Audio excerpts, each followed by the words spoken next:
আমাদের এলাকার অনেক হুজুর জর্দা খান, খিতাল লাগি খান। আপনারা ইতা বালা না, ইতা সারি দাও। জর্দা খাওয়া কি জায়েজ? আপনার মতামত কি? ডক্টর জাকির নায়েকের লেকচার শুনেছিলাম জর্দা তামাক খাওয়া যাবে না, আপনার মতামত জানতে চাই। জি, ডক্টর জাকির নায়েক ঠিকই বলেছেন, জর্দা তামাক খাওয়া যাবে না।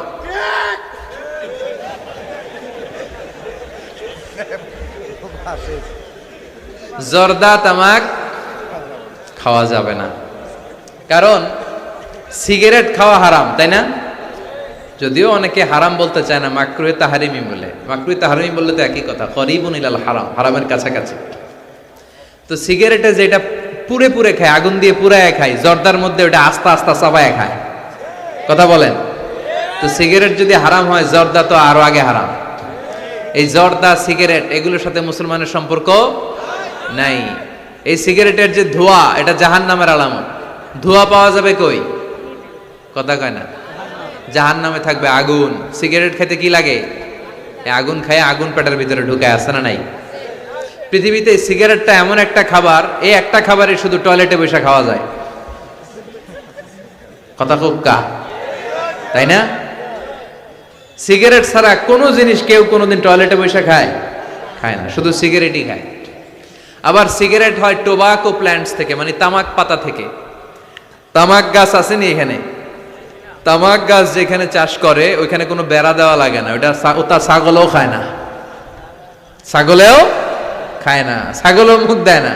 তো যেটা ছাগলে খায় না, ওইটা আশরাফুল মাখলুকাত খেতে পারে? কথা বলেন। আচ্ছা, পৃথিবীর এইটাই একমাত্র পণ্য যে পণ্যের গায়ে এই পণ্যের বদনাম আর দুর্নাম লেখা থাকে।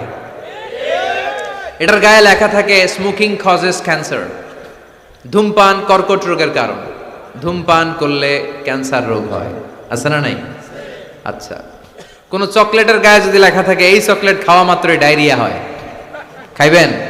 কমু তোরটা তুই খা, তোর ডায়রিয়া হোক। কথা বলেন। কেউ খাবো না, কারণ এইটার বদনাম লেখা এটার গায়ে, খামু কেন? কিন্তু সিগারেটের মধ্যে বদনাম লেখা থাকা সত্ত্বেও মানুষ ধোয়া করে খায়, আর জর্দার মধ্যে এটা আস্তা খায়। এই জন্য সিগারেটও খাওয়া যাবে না, জর্দাও খাওয়া যাবে। কোন আলিম যদি খান, এটা ঠিক না। ওই ভাইকে বলবো আপনি ছেড়ে দেন, আস্তে আস্তে অভ্যাস করেন, পারবেন। একবারে ছাড়া যায় না। কথা বলেন। অনেক দিনের অভ্যাস। যে বেটা প্রতিদিন 10টা গোল্ড লিফ খায়, কয়টা? আরে কালকে যদি ছাড়তেই হবে, ওকে আমার মাইরা ফেলান, আমি মরে যাব, তারপরে ছাড়তে পারবো না। ওরে খাইতে দিতে হবে। কি দিতে হবে? ওরে কমায় কমায় খাইতে দিতে হবে। ওরে বলতে হবে কালকের থেকে 9টা করে খান। কয়টা করে? যে 10টা খায়, ওর 9টা খেলে চলবে না? চলবে। পরের সপ্তাহে 8টা করে খান, এরপরের সপ্তাহে 7টা। ওরে খাইতে দিতে হবে কয়েক মাস, তারপরে 5টা, এরপরে 2টা। যেই সপ্তাহে ও 2টা করে খায় অভ্যস্ত, এরপরের সপ্তাহে একটাও খাইতে পারবে, ঠিক কিনা? যেই সপ্তাহে ও 1টা করে খাইলেও চলে, এরপরের সপ্তাহে না খাইলেও চলে। কথা বলেন। এই যে মদ হারাম হয়েছে গ্রাজুয়ালি, প্রথমে বলছে এটার মধ্যে কিছু উপকার আছে, ক্ষতি আছে, তবে উপকারের চেয়ে ক্ষতি বেশি। ইসমুহুমা আকবারু মিন নাফআইহিমা।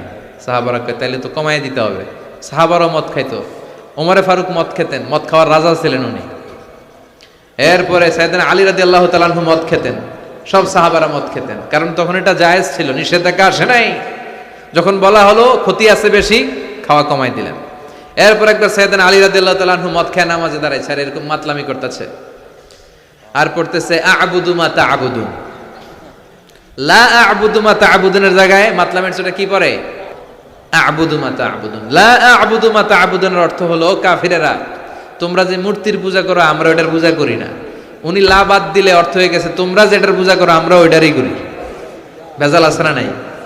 এখন নামাজের পরে সবাই যে ধরছে বিশ্বনবীরে, দেখেন আপনার জামাই কি করছে। তখন আয়াত নাজিল হলো লা তাকরাবুস সালাতা ওয়া আনতুম সুকারা। মদ খাইও, তবে মদ খাইয়া নামাজে দাঁড়াইও না। তখন 5টা টাইমে মদ খাওয়া নিষেধ হয়ে গেল, কারণ নামাজ কয় ওয়াক্ত? 5 ওয়াক্ত খাইতে পারে না, রাতে ঘুমানোর আগে একটু খায়। এরপরে আল্লাহ ইন্নামাল খামরু ওয়াল মাইসির ওয়াল আনসাব ওয়াল আজলাম রিজসুম মিন আমালি শাইতান ফাজতানিবুহু। এরপর চিরকালের জন্য মদ জু আল্লাহ হারাম করে দিলেন। আল্লাহ একবারে হারাম করলে ভয়ঙ্কর অবস্থা হতো, আল্লাহ ধীরে ধীরে হারাম করলেন। তো যারা এই জর্দা সিগারেট খান তারা আস্তে আস্তে কমাবেন।